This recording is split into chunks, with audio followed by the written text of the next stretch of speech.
Yeah, it's been real interesting adjusting to not having the other guys around, eh? Yeah, I mean, I love being a two-piece, and it's really challenging, and I find that there's more work to do. Well, I find like I have a lot of work to do.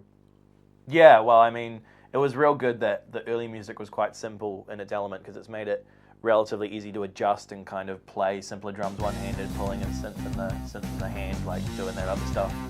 It's been real good, but it's definitely not the full sound that we used to be used to. I mean, we're not in any way gonna get other musicians to fill in the void.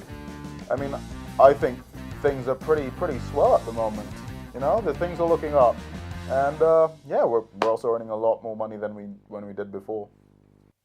Lost and Collected started playing music together in 2012, comprising of vocalist Jackson, guitarist Jen, bassist Isaac, and drummer Viz. By the beginning of 2013, they had a sizable local following and had their first self-produced album go gold in New Zealand. This incarnation of the band, however, was not to last.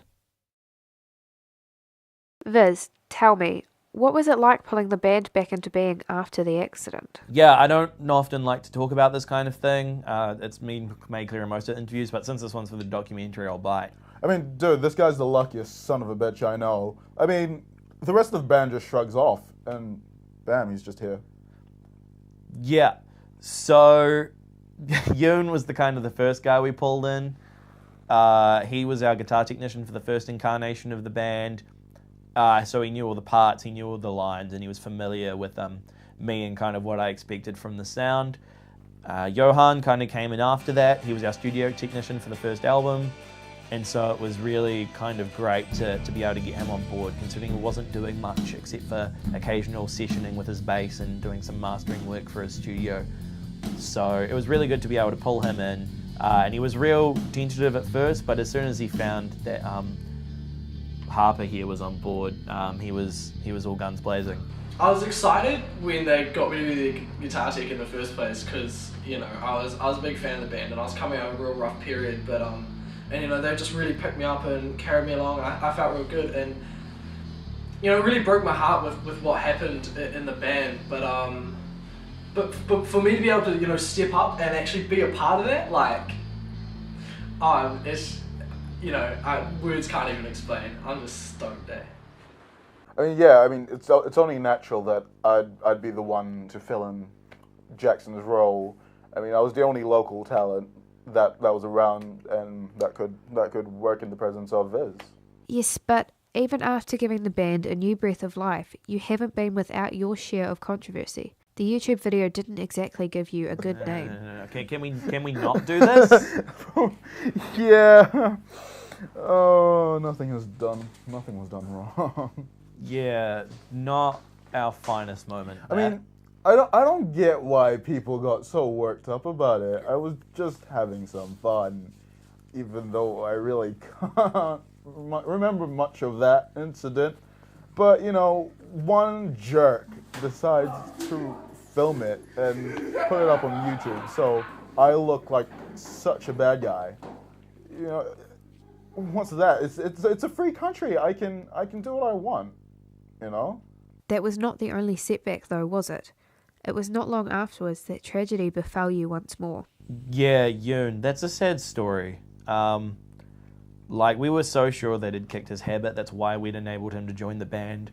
And so after we found him in his overdose state, and, you know, it was just real hard. Like, we kind of found evidence that maybe he'd been slipping for a while, and yeah, I mean, now that we think about it going back, there were signs. Oh, really? I thought he was just being a dick.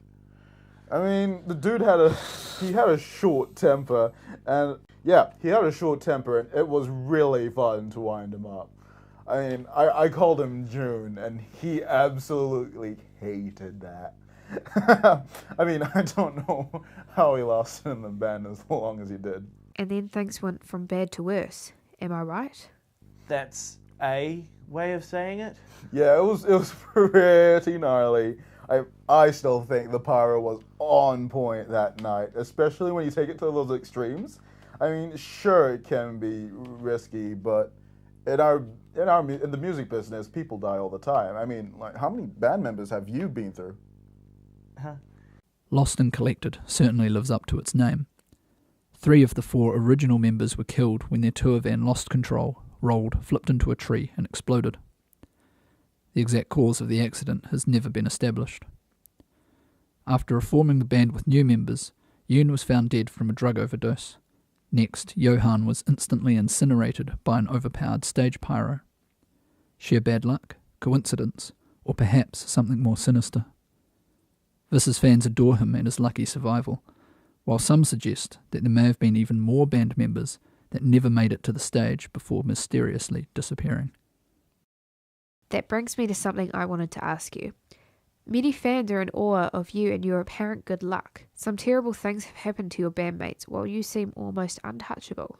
Some people, however, have begun to notice a pattern. It seems somewhat convenient that you remain the sole survivor of the original band, especially since you obtained all the rights to the music you had written together. My publicist made it clear that we weren't going to talk about this kind of speculation, that this was not part of where the interview was going to go. What is your response to these accusations? No, I have nothing to say to those people. This is done.